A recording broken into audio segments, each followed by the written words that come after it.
오늘 거룩한 성일 이 아침에 하나님께서 우리들에게 주시는 말씀은 신약 성경 야고보서 5장 7절로 11절까지 말씀입니다.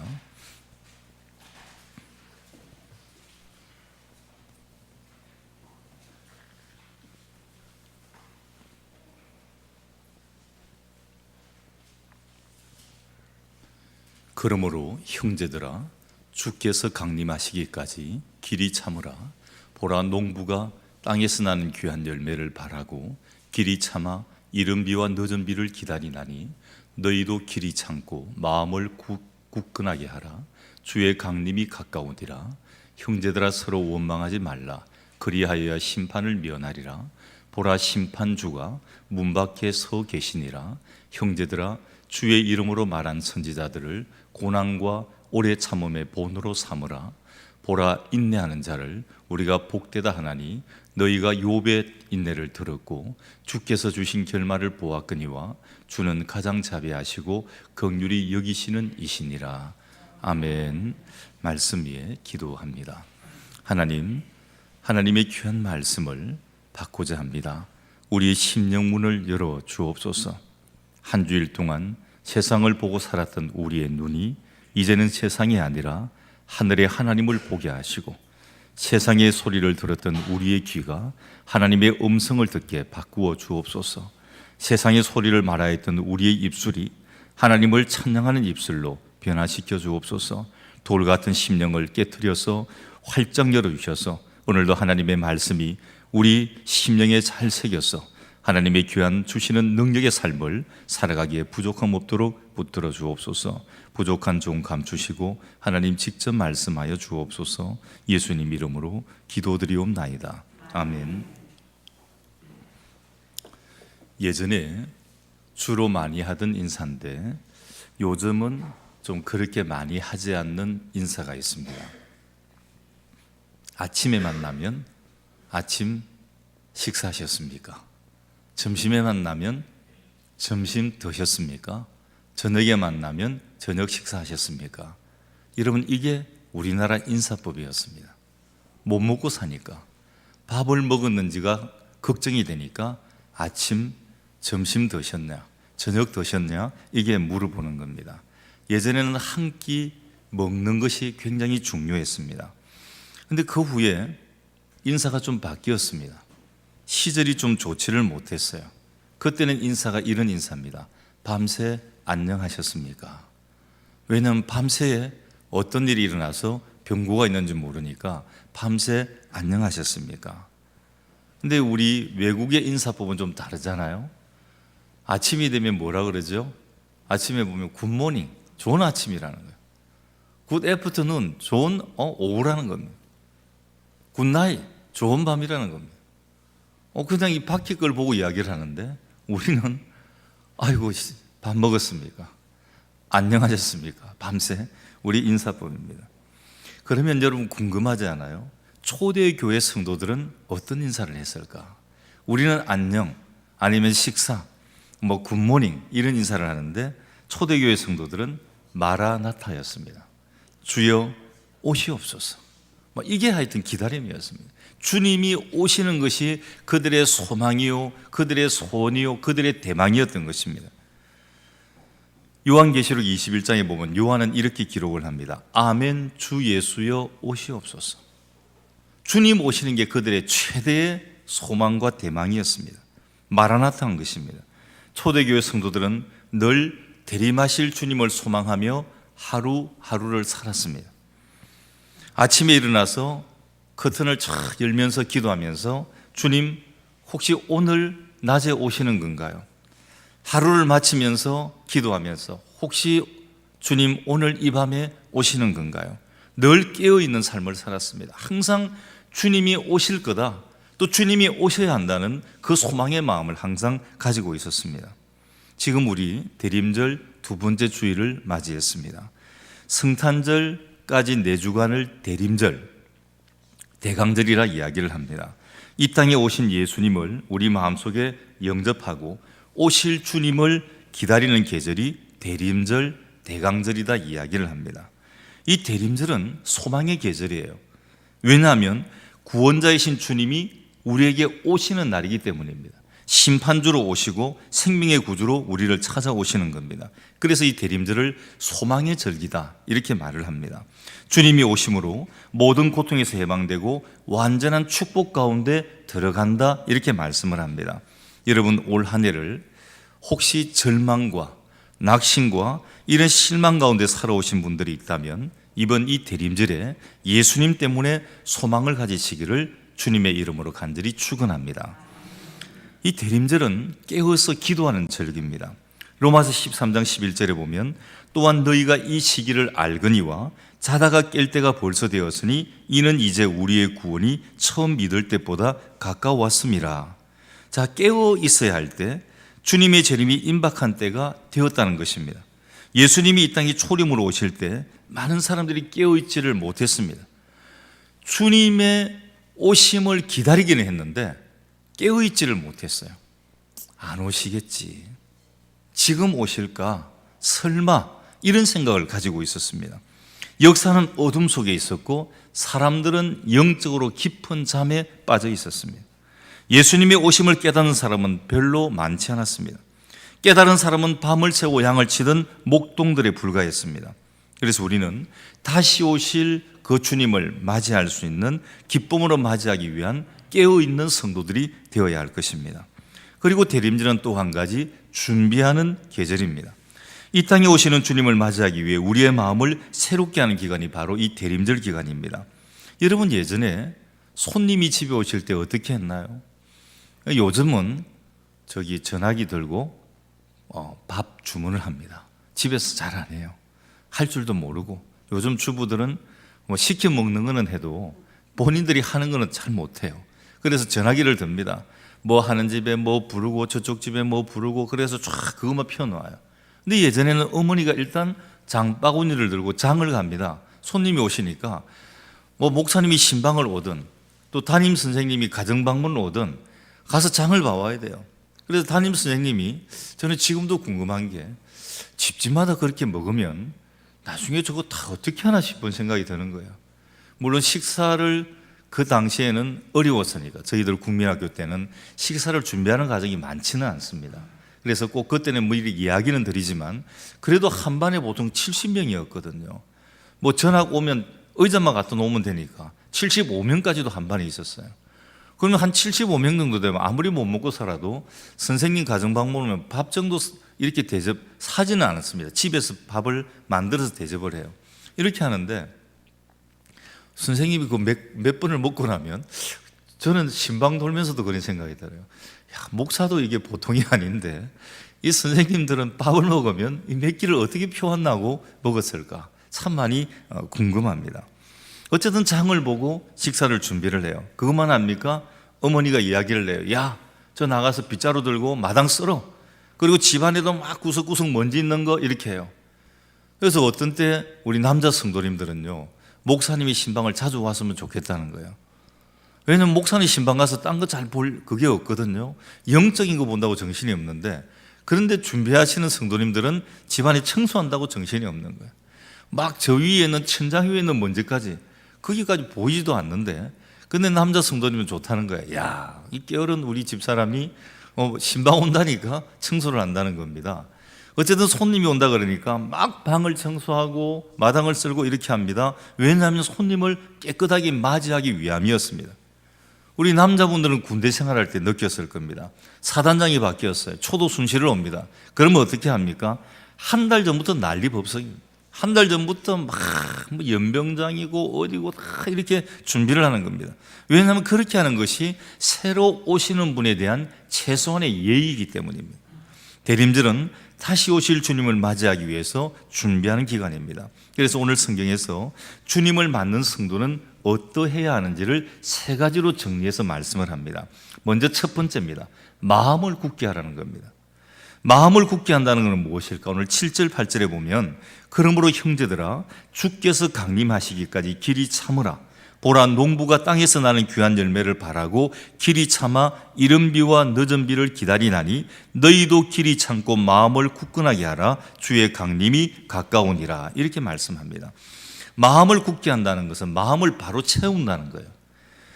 삐뚤어진 마음이 있습니다.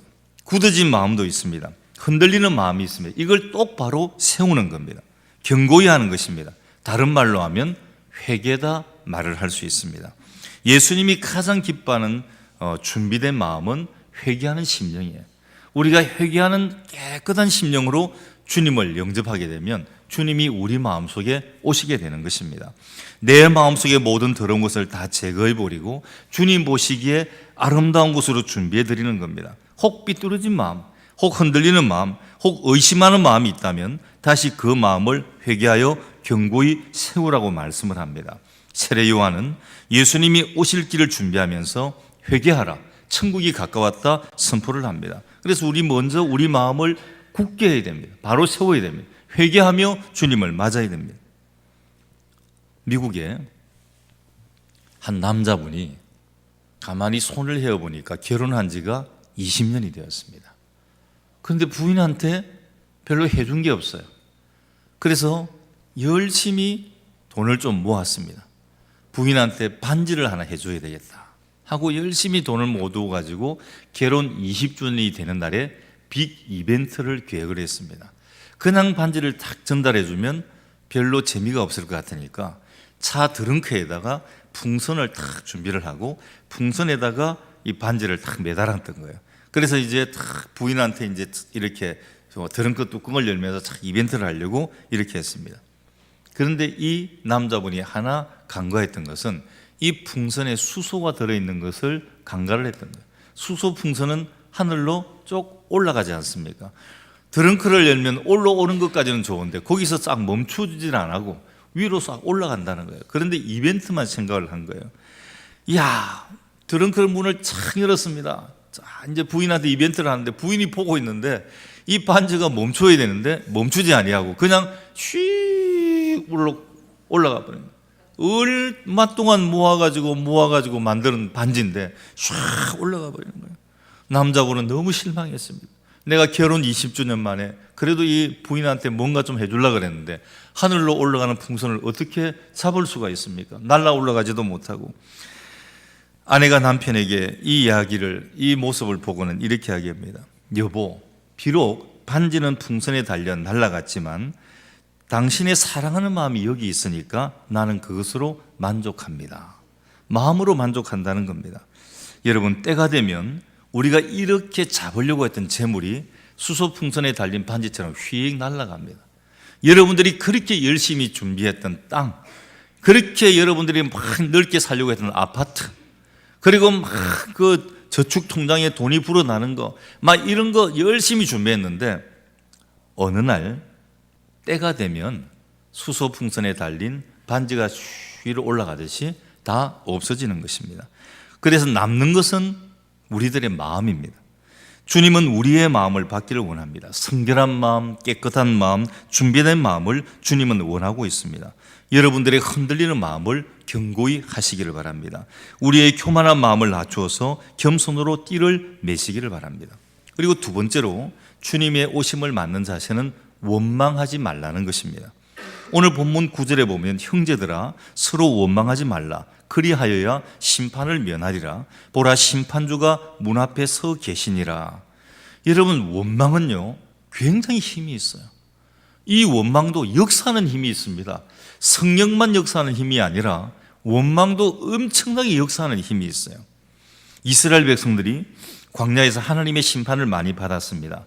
고린도전서 10장에는 이스라엘 백성들이 세 가지 때문에 심판을 받았다고 합니다. 여러분 잘 기억하셔야 됩니다. 첫 번째는 우상 숭배, 두 번째는 간음, 세 번째가 원망입니다. 우상 숭배와 간음과 원망, 이것 때문에 서로 원망하다가 멸망당한 겁니다. 1세대들 아무도 못 들어간 겁니다. 이스라엘 백성은 조그만 어려움이 닥치면 원망이 습관처럼 나왔어요. 하나님을 원망합니다.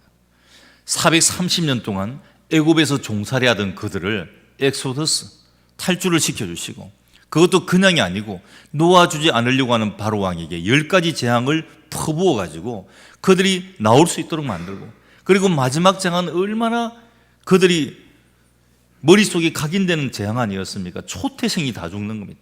사람만이 아니고 짐승이고 뭔가 처음 난 것은 다 죽는 재앙이에요. 그런데 먼저 이스라엘 백성들에게는 하나님이 가르쳐주지 않습니까? 이 재앙을 너희들이 면하려고 하면 문설주에 어린 양의 피를 발라 놓아라. 그러면 재앙이 오다가 패스, 지나가고 오버, 넘어갈 것이다. 패스 오버라 그러잖아요. 6월절. 그래서 이스라엘 백성들은 한 사람도 초태생이 죽는 재앙을 당하지 않았습니다. 근데 이스라엘 그 애굽에는 바로 왕의 아들까지 죽어버렸어요. 마지막에는 안 되는, 빨리 나가라는 겁니다. 그래서 430년 종살이한 애들 나왔습니다. 그들이 나와서 홍해도 하나님이 건너가게 했어요. 반석에서 물이 나오게 했습니다. 농사 짓지 않았는데 하늘에서 아침에 이슬이 내릴 때 만나가 내리게 했습니다. 의복이 헤어지지 아니하고 굶어 죽는 사람이 없었는데 하나님 앞에 감사가 없습니다. 원망만 합니다. 불평만 합니다. 하나님 원망, 모세 원망. 모세는 돌로 때려 죽이려고까지 했습니다. 이렇게 그들은 멸망의 이유가 있었습니다. 오늘 우리도 가정에서, 교회 공동체에서 가장 많이 이야기되는 것이 원망입니다. 이 마음으로는 주님을 맞이할 수 없어요. 여러분 마음속에 요만큼이라도 원망의 마음이 있으면 오늘 이 시간 다 회개하고 털어내시기를 바랍니다. 요만큼의 원망이 있으면 그 마음속에 우리 주님이 오실 수가 없어요. 이 대림절에 주님을 맞이하는 준비를 하는데 주님이 여러분들 마음속에 들어갈 수가 없다는 것입니다. 원망은 미움을 낳습니다. 미움은 증오를 낳습니다. 증오는 적대감을 낳습니다. 원망하는 마음에는 사랑의 마음이 없습니다.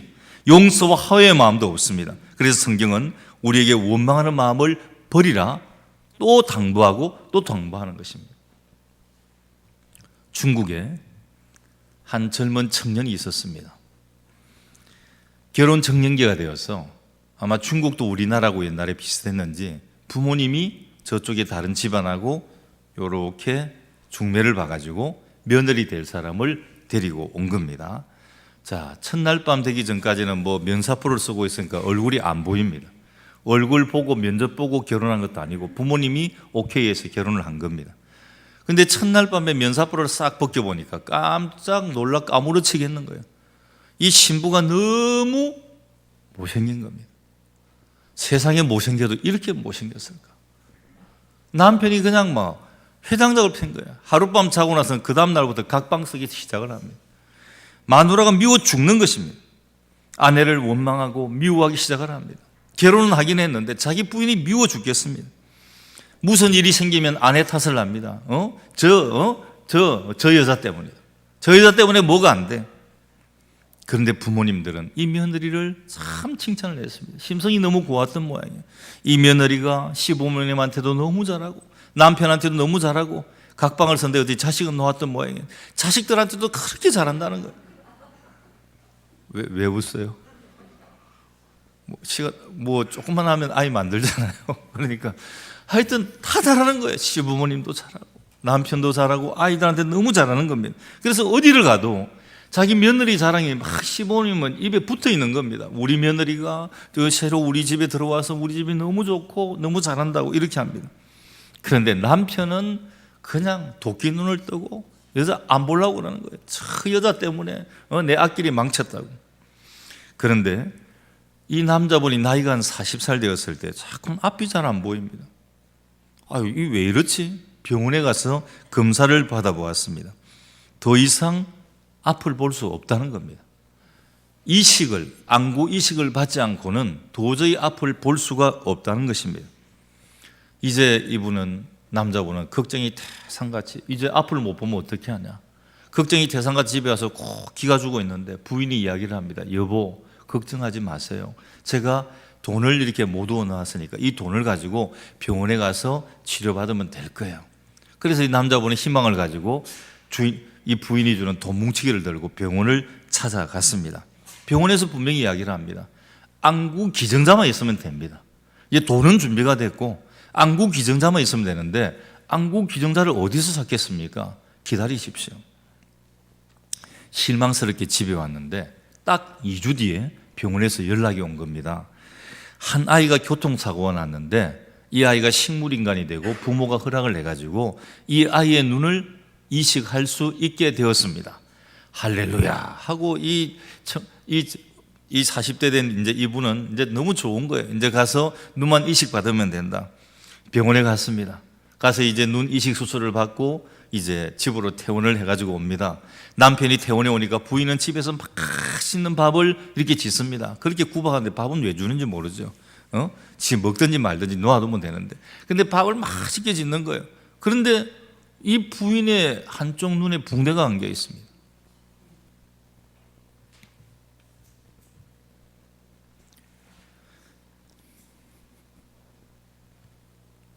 딸아이가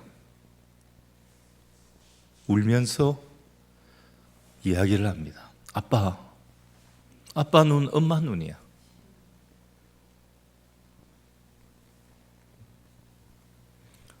이 사람은 얼마나 부끄러운지 모릅니다. 이렇게 자기를 사랑하는 아내인데, 자기 몸에 있는 눈까지 빼어가지고 자기한테 주는 이 아내인데, 내가 이 아내를 얼마나 미워하고 원망을 했던가. 왜 내가 그랬을까? 후회하고 또 후회했습니다. 얼마나 부끄러워. 아내 앞에 무릎을 꿇습니다. 너 때문에 내 인생 망쳤다고 말했던 그 아내, 그렇게 원망하고 불평하고 미워했던 그 아내 앞에 무릎을 꿇습니다. 여보, 나를 용서해줘. 회개하기 시작을 합니다. 이 아내에 대한 원망의 짐을 다 던져버리고 사랑과 화해의 마음을 가지게 되니까 그 가정이 행복한 천국이 된 것입니다. 여러분, 이 가정처럼 원망의 마음을 던져버리시기 바랍니다. 원망의 마음을 던져버릴 때 그것이 천국의 행복이 시작이 됩니다. 원망과 미움, 섭섭함과 정오, 모든 다툼을 풀어 던져버리고 평화의 왕으로 오신 주님을 영접할 수 있기를 주님의 이름으로 간절히 축원합니다. 그리고 세 번째는 인내해야 합니다. 오늘 본문 10절 11절에 보면 형제들아 주의 이름으로 말한 선지자들을 고난과 오래 참음의 본으로 삼으라. 보라, 인내하는 자를 우리가 복되다 하나니 너희가 욥의 인내를 들었고 주께서 주신 결말을 보았거니와 주는 가장 자비하시고 긍휼히 여기시는 이시니라. 성경은 인내하라 말씀합니다. 형제들아 주님의 강림까지 길이 참으라고 말을 합니다. 주님을 기다리는 사람은 인내하는 마음을 가져야 됩니다. 참고 견디고 이겨내는 인내의 믿음이 우리에게 꼭 필요한 것입니다. 초대교회 성도들도 마찬가지였습니다. 말할 수 없는 핍박과 고난 가운데 있었습니다. 그런데 그들은 그 과정을 다 참고 인내했기 때문에 그들을 핍박했던 로마를 신앙적으로 정복을 한 것입니다. 기독교인들을 잡아서 옥에 가두고 사자굴에 던져넣었던 그 로마가 복음화되어서 기독교 국가가 된 겁니다. 우리 기독교를 그냥 공식적으로 자기 나라의 일본 종교로 이렇게 인정을 해버린 겁니다. 로마 제일 중심가에 로마 교황청이 생겨져 있습니다. 지금도 여러분 보면 참 희한합니다. 이탈리아라고 하는 나라 안에 그 로마 교황청이 있습니다. 로마 교황청은 또 하나의 나라입니다. 거기서는 각 나라의 대사도 파송을 하고 이렇게 해요. 이탈리아 안에 한 나라가 또 있는 겁니다. 이렇게 된 것입니다. 이 놀라운 역사는 인내가 없이는 불가능했습니다. 인내하는 자가 마지막 승리의 열매를 따먹을 수가 있습니다. 그래서 야고보서 1장에 너희는 인내를 온전히 이루라 말씀을 하는 것입니다. 우리나라 사람들에게 가장 부족한 것이 인내하는 마음입니다. 한 외국인이 월간지에 글을 썼습니다. 이렇게 썼습니다. 한국인은 상하 관계는 철저한데 수평 관계는 소홀히 여긴다. 한국인은 어떤 일을 평가할 때 객관적인 타당성보다는 주관적인 감정을 앞세운다. 한국인을 움직이는 것은 겉으로는 윤리적이고 도덕적인 것 같지만 실제는 돈과 권력이다. 한국인은 조급성을 가지고 있다. 기다림이나 꾸준함이 부족하다. 무엇이든지 급히 해치우려 한다. 무엇이든 안 될 때는 급히 포기하고 만다. 여러분, 이 말 딱 맞지 않아요? 우리 이런 말이 돈 내기라는 말이 있습니다. 우리 한국 사람들한테 일을 맡길 때는 그냥 일주일 일하면 얼마 줍니다. 이거 갖고는 안 통한다는 거예요. 이 일이 끝나면 얼마입니다. 그러면 그 일 하루 만에 끝내버립니다. 밤을 새서라도 하는 거예요. 여러분, 우리나라 고속도로 까는 거 보면요, 일본하고 우리나라는 거의 3분의 1 차이가 납니다. 나중에 하고 난 뒤 일본은 고속도로가 보수공사를 안 해도 오래 가요. 우리나라는 고속도로 깔고부터 보수공사 바로 시작 들어갑니다. 하도 빨리 하고 날림을 하다 보니까. 빼먹는 것도 많고 난린공사 빨리는 되게 합니다. 외국에 여러분 태국이나 필리핀 나가면요, 그 태국이나 필리핀이나 이런 사람들이 우리나라 말 딴 거는 몰라도 이거 하나는 합니다. 빨리빨리. 요건 다 알아요. 하도 가가지고 음식점에 가서도 빨리빨리 해달라. 보드를 타는데 빨리빨리 가라는 거예요. 보드 타는 사람, 그 사람들, 여러분 필리핀 팍상한 폭포 같은 데 가면 이 노로 젓는 게 아니에요. 그 사람들이 뛰어내려서 뛰어갑니다. 줄 잡고 그냥. 그 힘들게 하는데 그 사람들 보고 빨리 가자는 겁니다. 거기서. 그 사람들이 이야기를 해요. 빨리빨리. 우리 보고. 빨리빨리. 이 글은 우리의 조급성을 잘 표현을 해줍니다. 어떤 분이 자기 성격이 급해서 늘 실수를 했어요. 그래서 하나님 앞에 기도를 합니다. 이제 기도 제목이 인내심을 달라고 하는 거예요. 하루는 이렇게 기도를 합니다. 하나님, 저에게 인내심을 주시기를 간절히 원합니다. 지금 당장 주십시오. 이게 기도 제목이. 이렇게 기도를 하는 거예요. 응답을 기다리지 않고 지금 인내심을 달라고 기도하면 지금 당장 달라는 겁니다. 아니, 인내심 달라고 기도하면서 이 무슨 기도가, 이런 기도가 있습니다. 우리 속담이 시작이 반이라고 했습니다. 시작도 중요하지만 잘 끝내는 것도 참 중요합니다. 용두삼이가 되는 경우가 많습니다. 포기하지 않는 믿음, 인내하는 기다림, 그것이 성도에게 참 중요합니다. 우리가 신앙생활할 때 어려움이 있습니다. 어떤 때는 사람들 때문에 시험에 들고 또 의심이 들 때가 있고 위기가 찾아올 때가 있습니다. 그럴 때도 흔들림 없이 꾸준히 인내하고 참고 견디는 자가 신앙의 승리자가 됩니다. 여러분, 성도로, 집사로, 권사로, 장로로 섬기는 것도 쉽지 않지만 참 목사로 교회를 섬기는 것도 쉽지가 않습니다. 그래서 어떤 목사님이 이런 이야기를 해요. 어느 교회에서 그 목사님이 10년을 목회했으면 그 앞에서 고개를 들지 말라. 그 목사님이 그 교회에서 20년을 목회했다면 그 앞에서 무릎을 꿇어라. 그분이 한 교회에서 30년을 목회를 했다면 존경스러워 쳐다볼 수가 없다. 이렇게 농조로 이야기를 했던 게 오죽하면 그렇게 했겠습니까? 어느 목사님이 동료들과 함께 세미나에 갔다가 홍콩으로 갔어요. 세미나에 참석을 하고, 세미나 가면 꼭 세미나만 다 하는 게 아니에요. 세미나 탐참이 시간이 나니까 관광을 간 거예요. 그래서 코끼리 쇼를 구경을 하러 갔습니다. 코끼리 조련사가 코끼리에게 눈물을 흘리게 하는 사람에게 $100를 주겠습니다. 이렇게 제안하는 거예요. 아유, 혹했습니다. 아무리 홍콩 달러라도 $100가 이게 뭐 뉴집 강아지 이름이 아니지 않습니까? 그래서 같이 갔던 개척교회 목사님이 내가 한번 해보겠다는 손 들고 탁 나갔습니다. 그래서 코끼리한테 가서 귀에 대놓고 뭔가 속닥속닥 이야기를 하는 거예요. 그러니까 코끼리가 갑자기 눈물을 뚝뚝 흘리기 시작을 합니다. 이 목사님이 $100 받아버렸어요.